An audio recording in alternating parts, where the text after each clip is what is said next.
সিলেট টেস্টের দ্বিতীয় দিনের প্রথম সেশনে আয়ারল্যান্ডকে 286 রানে অল আউট করেছে বাংলাদেশ। ব্যাটিংয়ে নেমে এখনো পর্যন্ত টাইগারদের সংগ্রহ বিনা উইকেটে 65 রান।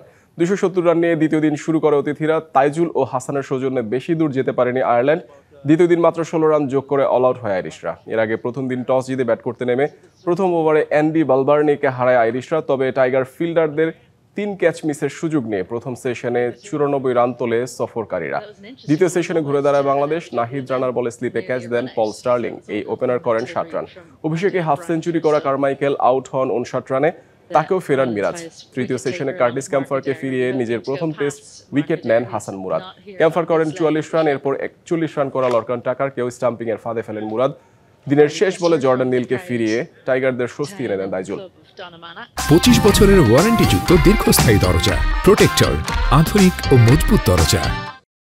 সিলেটে আছেন সহকর্মী শাহরিয়ার হোসেন, সরাসরি চলে যাচ্ছি তার কাছে। শাহরিয়ার, আয়ারল্যান্ডকে 300-র নিচে আটকানো গেছে। বাংলাদেশের জন্য কি চ্যালেঞ্জ থাকবে? প্রথম ইনিংসে কত রান করতে পারলে বাংলাদেশের জন্য একটা জয়ের সম্ভাবনা বাড়বে? এবং যদি বলি আপনার প্রথম যে জুটি আছে, ওপেনিং জুটি, বাংলাদেশ মাহমুদুল হাসান জয় এবং সাদমান ভালো শুরু করেছেন, কেমন প্রত্যাশা করছেন? প্রথমে যে আপনি অল আউটের কথা বললেন, অল আউটের কথা যদি একটু বলি যে 286 রানে বাংলাদেশ আয়ারল্যান্ডকে অল আউট করেছে। যদি এমনটাই হওয়ার কথা ছিল, কারণ আপনি যদি চিন্তা করেন যে সাধারণত যখন টেস্টের যখন শুরুর 10 ওভার থাকে, প্রথম সেশনের শুরুর 10-15 ওভার কিন্তু খুব ক্রুশাল, এবং এই সময় কিন্তু উইকেট যায়। এবং আমরা কিন্তু দেখেছি যে আয়ারল্যান্ড কিন্তু প্রথম 14-15 ওভারের মধ্যে অল আউট হয়ে গেছে।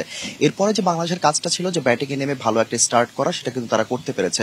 যখন ওপেনিংয়ে ভালো কোনো স্টার্ট ওপেনাররা করে দিতে পারে, তখন কিন্তু পরের যারা ব্যাটাররা আছে তারাও কিন্তু সাহস পায় বড় একটা ভিত করতে। কারণ আপনি দেখেন যে সিলেটে আপনার ম্যাচ জিতে সাধারণত আপনার 500 বা 600 রান এরকম করা লাগবে না। এখানে উইকেট স্পোর্টিং হলেও আপনার সাধারণত 2.5 বা 3 দিনের পর কিন্তু যখন বোলাররা টার্ন পেতে শুরু করবে, তখন আপনাকে দেখা গেছে যে আপনি যদি ওদের 286 এগেনস্টে যদি আপনি এখানে যদি 350 বা 400 একটা রান করতে পারেন, সেই ক্ষেত্রে কিন্তু আপনাদের জয়ের সম্ভাবনা অনেকটাই বেড়ে যায়। আপনি যদি এর আগে বিগত ম্যাচগুলো দেখেন, এখানে 4টা ম্যাচ হয়েছে এখন পর্যন্ত, যে বাংলাদেশ 4টার মধ্যে 3টি কিন্তু হেরেছিল, এবং যেটা ছিল 2টা ছিল জিম্বাবুয়ের বিপক্ষে। এবং প্রথম ইনিংসে যে রানগুলো করেছে, যখনই যারা প্রথম আগে ব্যাট করেছে যে দলগুলো, তাদের প্রথম ইনিংসের রানগুলো কিন্তু সাধারণত এমনই ছিল, 270-80 এমনই সাধারণত রান ছিল।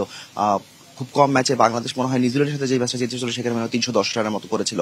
তো রানটা প্রথম ইনিংসে এমনই হয়, যদিও এই রানটাই সাধারণত আয়ারল্যান্ডের হওয়ার কথা ছিল না। সেই সুযোগটা কিন্তু আমরাই করে দিয়েছিলাম, কারণ আপনি জানেন যে গতকালকে কিন্তু 5টা ক্যাচ, প্রথম দিনে 5টা ক্যাচ মিস করেছিল বাংলাদেশ। যদি আপনি সেই দিক থেকে চিন্তা করেন, তাহলে কিন্তু আসলে এত রান হওয়ার কথা না। সাধারণত আমরা তখন দেখা যাচ্ছে যে 200 বা 220-এর মধ্যেই বাংলাদেশ বুক করতে পারতো, বাট যেটা চলে গিয়েছে তার সেখান থেকে তো আর কিছু করার নেই। বাট এখন বাংলাদেশের যেটা করণীয়, সেটা বাংলাদেশ অনেকটাই করতে পেরেছে। যে ওপেনিং জুটি সাদমান এবং জয়, তারা খুব ভালো একটা শুরু করেছে এবং তারা ক্যারি করছে। দেখা যাচ্ছে তারা যদি মোটামুটি 100-র মতো একটা জুটি দাঁড় করাতে পারে, তাহলে কিন্তু পরের যারা ব্যাটসম্যান আছে তারা খুব বেশি সাহস পাবে এবং খুব ফ্রিলি খেলতে পারবে। এইটা খুব গুরুত্বপূর্ণ, এবং বাংলাদেশ যেটা করতে পেরেছে। আর এখন পর্যন্ত যেটা মনে হচ্ছে যে উইকেটের অবস্থা আজকের দিন এখন পর্যন্ত যথেষ্ট পরিমাণ ভালো রয়েছে। সকালের উইকেটের কথা যদি বলি, যেটা হচ্ছে যে আয়ারল্যান্ডকে কিন্তু প্রথমেই, মানে আপনি যেমনটা বললেন যে 14-15 বলের মধ্যে কিন্তু আয়ারল্যান্ড আটকে গেছে। তো সেই জায়গাটাতে আসলে বাংলাদেশের জন্য একটা চ্যালেঞ্জ থাকছে। প্রথমে একটু উইকেট একটু আর্দ্র থাকে এবং পেসারদের অনুকূলে থাকে। তো সেই জায়গাটাতে আসলে বাংলাদেশ কি প্রথম সেশনের বাধাটা উতরে গেছে কিনা? কারণ দ্বিতীয় সেশনে ব্যাটিংটা অনেকটা সহজ হয়ে আসে। আমরা গেল প্রথম দিনও যে দেখলাম যে আপনার আয়ারল্যান্ড কিন্তু ভালো ব্যাটিং করেছে দ্বিতীয় সেশনে। বাংলাদেশের জন্য সেই চ্যালেঞ্জটা কেমন থাকছে? এবং আজকের যে যতটুকু আপনার উইকেট, ওপেনিং জুটির কথা বলছিলেন, মাহমুদুল হাসান জয় যদি আলাদা করে বলি, অনেকদিন পর সুযোগ পেয়েছেন, তার জন্য আলাদা কোনো বিশেষ সুযোগ থাকছে কিনা? সে বিশেষ কোনো ইনিংস উপহার দিতে পারবে কিনা বাংলাদেশকে?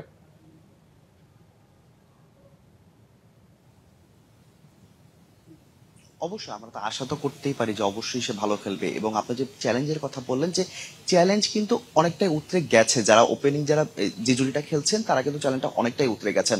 দেখেন, টেস্ট ক্রিকেটে সাধারণত 2টা পার্ট থাকে, যে 2টা পার্টে সাধারণত আমাদের মানে খুব ক্রুশাল পয়েন্ট থাকে। সেটা হচ্ছে একেবারে শুরুতে, এবং আরেকটা হচ্ছে একেবারে শেষ বিকালে। এই সময়টা হচ্ছে উইকেট হারানোর চান্সগুলো বেশি থাকে। তো সো এই জায়গাগুলো যদি বাংলাদেশ ইমপ্রুভ করতে পারে, যে প্রথম সেশনে তো চলেই গিয়েছে অলমোস্ট, আর অল্প কিছুক্ষণ খেলা আছে প্রথম সেশনে, এবং শেষ বিকালে এই 2 জায়গায় যদি যত কম উইকেট হারানো যাবে প্রতিদিনই এমনটা, যদি এমন এই জায়গাগুলো কম উইকেট হারাতে গেলে যে বাংলাদেশের ম্যাচ জয়ের সম্ভাবনাটা অনেক বেড়ে যাবে।